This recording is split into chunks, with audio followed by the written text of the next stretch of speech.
In a quiet suburb of London, where the evening silence seemed almost sacred, lived Rowan Atkinson. His house was surrounded by greenery, with a high fence and a neatly trimmed lawn, and his life was as measured as the street he lived on. But one small inconvenience marred his everyday existence. The car he loved, despite its loud exhaust. He was used his late-night returns home becoming a noisy event, but he never thought it might disturb someone else. Aniston, his neighbor, was an elderly woman. She was accustomed to solitude and peace, didn't like noisy gatherings, and always planned her day so that everything happened in strict order. By 8 p.m., she usually finished her tasks, sat in her armchair, turned on her favorite show on Fox TV, and sank into her evening ritual. Calm, silence, and routine, that was what made up her world. But this state of mind was disrupted every night when Rowan came home. His car, with its powerful and piercing exhaust, cut through the night's silence like a knife through glass. At 10 or 11 p.m., when Aniston was trying to finish the last episode of her show, her nerves couldn't take it anymore. Every night, when Rowan drove into his garage, the roar of the exhaust seemed to echo throughout the neighborhood, making her flinch and lose focus. What should have been a peaceful night turned into a tormenting trial. Aniston wasn't one of those people who easily tolerate inconveniences. With age, her tolerance for noise had only decreased. She couldn't understand why Rowan, a smart and well-known person, couldn't use a quieter car. Perhaps she was just getting old, but for her, the exhaust was simply unacceptable. As a person accustomed to her routine, she couldn't understand how someone could so carelessly disturb the peace and quiet of others. Several months passed before she decided to act. One evening, when the noise returned, Aniston took the phone, dialed her lawyer's number. She had thought about this step for a long time, but finally realized she couldn't just sit in the shadows anymore. She demanded attention, demanded a solution to her problem. "Hello, Mr. Ford. This is Aniston. I have a case that I think will interest you," she said resolutely, despite the tremor in her voice. "Aniston, how are you?" the lawyer replied, his voice calm but professional. "I can't sleep anymore," she said. "Rowan Atkinson, my neighbor, comes home late, and his car roars so loudly that I can't fall asleep. I am desperate." Mr. Ford was silent for a few seconds, then asked, "Do you want to file a complaint?" "Yes," she replied, feeling the tension in her body start to ease. "It's disrupting my peace and health." Aniston didn't expect everything to be so complicated. But, on the other hand, she knew she had to fight for her rights, even if her claims seemed absurd at first. Who would have thought that a car issue would lead to a legal dispute? But for her, it was a real problem. A few weeks passed after the first call. Aniston prepared everything she could. Records of the times Rowan came home, the volume of the exhaust, her sleepless nights that had become routine. In her apartment, the smell of old wood and soft fabrics lingered, and in the corner stood an old TV with a thin screen. She watched it every night, but now every sound, every return of Rowan's car, became a nightmare for her. Rowan, on the other hand, didn't notice that his behavior had become a source of stress for his neighbor. He was always busy with his own affairs and never thought about how his car might affect those around him. The car was his passion, his little obsession. During his free time, when there were no shoots, Rowan spent hours in his garage, admiring his car collection. For him, it was a form of art, from vintage Mercedes in perfect condition to new Porsches, which he proudly showed off to friends and acquaintances. Each car was not just a means of transportation, but a work of engineering art. In his garage stood models from different years, each in impeccable condition, and Rowan took great pleasure in caring for them, monitoring every screw and detail. The perfect car, he told himself, closely examining the shine of the painted surfaces and the curved lines. For him, every car was a reflection of his personal preferences and views on life. And when he sped through the night streets in one of his favorite cars, the sound of the exhaust seemed to him nothing more than a familiar accompaniment to his journey. Every night, when Rowan returned home, his car left its mark on the streets, unaware that someone couldn't fall asleep because of its noise.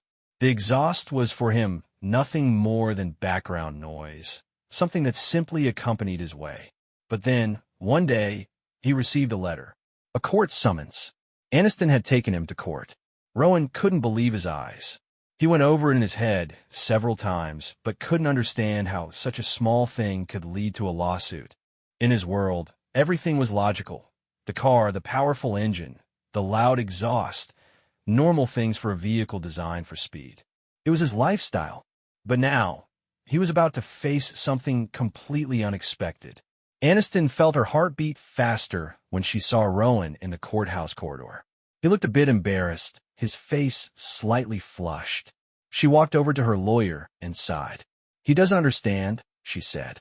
"He thinks it's just a coincidence." Mr. Ford, her lawyer, nodded. "We'll show that this is not a coincidence. We'll prove that his car is disturbing your lawful peace." Fate seemed to be on her side. Now, Aniston was ready to fight for her world. A world without noise. A world where silence would not be disturbed. Where even the loudest cars couldn't shatter her tranquility. Aniston woke up early, as usual. Her day began at 6 a.m. when she sipped her cup of hot tea and prepared for her evening ritual. However, now, ever since she had filed the lawsuit, her habits had changed. She could no longer peacefully look at the clock, knowing that the evening would bring that annoying noise again. In the evening, when Rowan drove into his garage, her heartbeat would quicken. The noise of the exhaust seemed unbearable at that moment, disturbing the calm atmosphere she so valued. But now, with her case in court, she felt that her actions might change something. For several days in a row, Aniston gathered more evidence, repeatedly noting when Rowan came home and recording how loud his car was. She collected testimonies from neighbors who also claimed that the noise at night was sometimes so strong that their windows shook. Aniston reached out to her old friends and talked to people from the neighborhood. Everyone supported her because, although they understood that Rowan's car was his personal attachment, they couldn't ignore the fact that every evening, when he returned home, the silence was broken by the powerful sound of the exhaust. Aniston couldn't understand how someone who seemed to have so much success couldn't make a small effort for his neighbors. She thought it wouldn't be such a big deal for him. Just change the car or at least install a quieter exhaust. But for some reason, her requests and thoughts didn't reach him. Now, she felt she had to see it through to the end, even at the risk of damaging her reputation among her neighbors. Meanwhile, Rowan had no idea what storm of events he had gotten himself into. He was in his garage, admiring another model, when his lawyer called with the news. The court case was set, and now he had to be ready to face Aniston in the courtroom. "Don't worry, sir. We'll win this case." A complaint about a car, and even in court? "That's ridiculous," his lawyer confidently said. However, Rowan felt something tighten inside him. He still couldn't understand why one of the neighbors had decided to sue over the noise from his exhaust. He didn't even realize that for other people, it could be such an important issue. In his world, where cars were not just machines but real works of art, the engine noise was something natural. When he sped in his beloved Porsche or drove one of his classic Mercedes, he felt alive, free. But his freedom seemed to clash with the peace and quiet of his neighbor. His lawyer reassured him that the court was just a formality, that they would easily win the case. However, deep inside, Rowan began to have doubts. Maybe he was wrong. Maybe his obsession with cars, his pursuit of perfection in collecting them, was what caused Aniston to suffer. He even wondered if he should change his approach to choosing cars, making them less noisy. Meanwhile, Aniston continued to prepare for the court proceedings. She was determined and more felt that her rightness was obvious. She knew her claim seemed strange, but to her, it was an important moment. She couldn't accept that her peace was being disturbed every night. And now, with the court process underway, she felt that her efforts wouldn't be in vain. As the days passed, more and more people in the neighborhood began to discuss the unusual situation. Rowan Atxion, the famous actor, found himself at the center of attention, and all his neighbors couldn't understand why he couldn't just humanely modify his car's exhaust. Some neighbors even joked that maybe he should switch to an electric car, which would solve all the problems. But Rowan never admitted to himself that his car had become a real problem for others. The days, filled with nervous anticipation, passed quickly. The court date was set for the next week, and Aniston immersed herself deeper into preparation. She understood that her position was strong. She had all the evidence, and even Rowan couldn't deny the obvious disruption to her peace. But she also knew the trial could be a tough test, that it would involve a clash of two worlds. Her world of solitude and silence against Rowan's world, where he believed his life and passions were more important than anything. When the day of the trial came, the tension in the air was palpable. The courtroom was quiet. Aniston sat in the front row, clutching her documents, her gaze determined, but her eyes showed signs of exhaustion from long, sleepless nights. She waited for her lawyer to make his statement, for the real process to begin. Rowan, on the other hand, struggled to hide his anxiety. His lawyer continued to reassure him that everything would be fine, but at that moment, Rowan felt that everything was much more complicated than he had thought. Aniston stood when called, clenched her fists, and spoke the first words, finally ready to tell Rowan what she thought. The wise words she had fought for weren't just about disputing his car. They were about her right to silence, to personal comfort. She wasn't ready to give up, even if it meant going to court against such a famous person. When Rowan stood to respond to her statement, his face was serious. He realized that his beloved hobby now stood in the way of resolving the conflict. He knew he had to figure out how his passion for cars fit into a world where the peace and comfort of others came first. The courtroom was filled with silence. Aniston sat in her seat, feeling her heart pound in her chest. Her eyes were fixed on Rowan Atkinson, who stood by his lawyer, seemingly not paying attention to the tense atmosphere. His face was calm, but inside, perhaps, he didn't feel as confident as usual. The court case he was now involved in was nothing like the roles he usually played in movies. The judge, an elderly man with graying hair and a stern gaze, had been studying the documents for several minutes. He was experienced and knew well how to handle such cases. However, this situation caught his particular attention. He understood that the issue at hand wasn't just a complaint about noise, but a deeper conflict between personal interests and the rights of neighbors. Aniston held her breath, feeling how every word spoken by her lawyer became an important step toward victory. The judge, despite his professionalism, couldn't ignore the fact that the repeated evidence of her distress and sleepless nights had been backed by numerous testimonies. The noise that disrupted her peace had become a real problem for her, and her demands were entirely justified. "Your Honor," said Aniston's lawyer, "we present evidence showing that Mr. Atkinson is violating not only her personal right to peace, but also public order. Every night his car returns home, and its exhaust is so loud that it disturbs our client's ability to rest peacefully. We are certain this is abnormal, and we demand that Mr. Atkinson take action." The judge nodded, acknowledging the lawyer's argument, but then turned to Rowan, awaiting his response. The actor's lawyer stepped forward, ready to defend, but Rowan unexpectedly stood up. His face was serious, yet there was a certain confidence in his eyes, and something about his behavior caught the attention of everyone in the room. "Your Honor," he began, his voice clear and calm, "I understand that Mrs. Aniston's complaint may seem justified, but allow me to present a few arguments that, I believe, will change the course of this case." The judge looked at him with mild surprise. Rowan Atkinson, like everyone else present, was an actor, a man accustomed to the stage, but his confidence and preparation seemed to suggest something more. He was ready to show that he could think not only in terms of roles, but also in real life.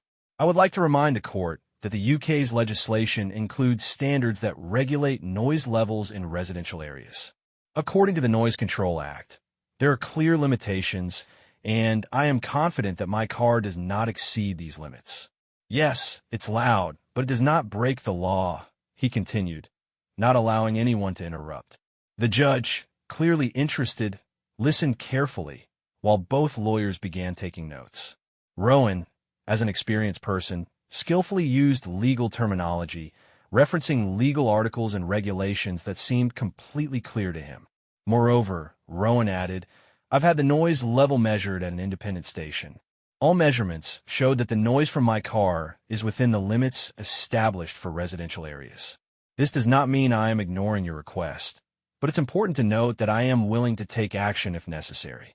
The silence in the room became even more palpable. Aniston froze, her eyes widened in surprise. She hadn't expected Rowan to be so prepared. Her lawyer seemed stunned, and the judge appeared to be reconsidering his opinion on the whole situation. "Mr. Atkinson," the judge finally said, "your arguments are very interesting. But let's clarify one thing. Are you willing to take measures to minimize the potential impact of the noise on your neighbors?" Rowan hesitated, but then nodded decisively. "I agree to install additional equipment to reduce the noise and possibly conduct a technical inspection to ensure everything complies with standards. But I cannot agree that my car should be punished for being loud by nature. After all, cars are a part of my life, and I've invested not only money but also my soul into them." The judge nodded and turned to Aniston. He understood that her suffering was real, but on the other hand, he saw that Rowan had shown a willingness to compromise and resolve the issue. His decision could be a key moment in the case. "I have carefully heard both sides," the judge said, summing up. "Based on the evidence presented and considering that Mr. Atkinson has expressed his willingness to take measures, I make a decision that I hope will satisfy both parties. We recommend that Mr. Atkinson install the necessary technical devices to reduce the noise, and he will be required to undergo a recheck of his car's noise level in 3 months. Rowan sighed in relief.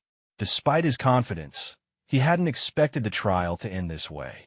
It seemed he realized that the responsibility for his passion for cars didn't only lie with him, but also with those around him. He was ready to change, despite his love for powerful engines. Aniston sat silently. Her heart was overwhelmed with emotions, and she couldn't believe that it had ended this way. She wasn't hurt, she wasn't punished, but it seemed she had achieved what she wanted, a peaceful and quiet home. Though she was still not fully satisfied with the outcome, she knew that Rowan would likely keep his promises. A tense silence filled the courtroom when the judge announced the end of the session. Months passed since the day Rowan Atkinson and Aniston first met in court. And although their lives continued as usual, everything changed at some point when they had a completely unexpected encounter. In their neighborhood, under the shade of large trees and old houses that now seemed much warmer and cozier. Rowan, as promised, installed additional equipment on his car collection to reduce the noise level. He also had his car checked several times by specialists to ensure that it no longer caused problems for his neighbors.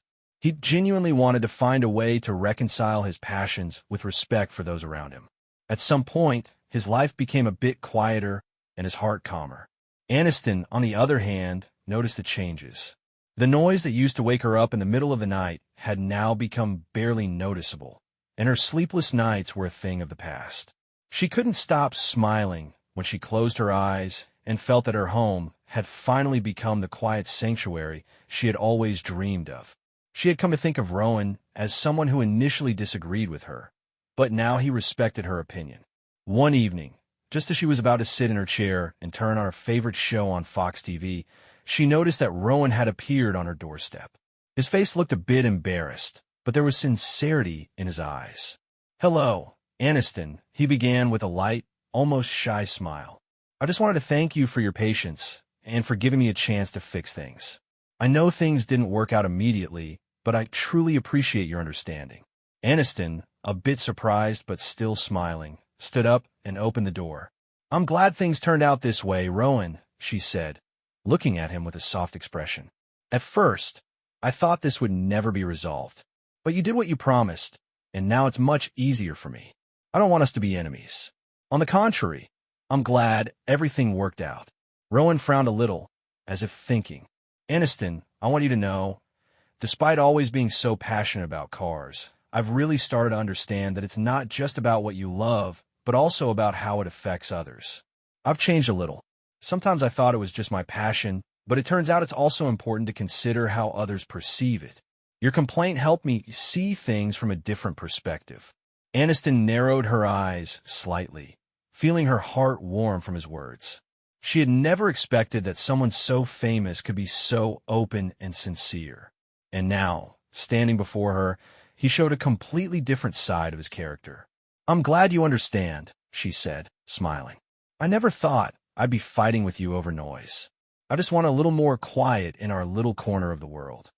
At that moment, Rowan became slightly embarrassed, but then smiled and said, "Well, if I bring you one of my models as a gift, maybe one that's a bit quieter, would you like to admire it?"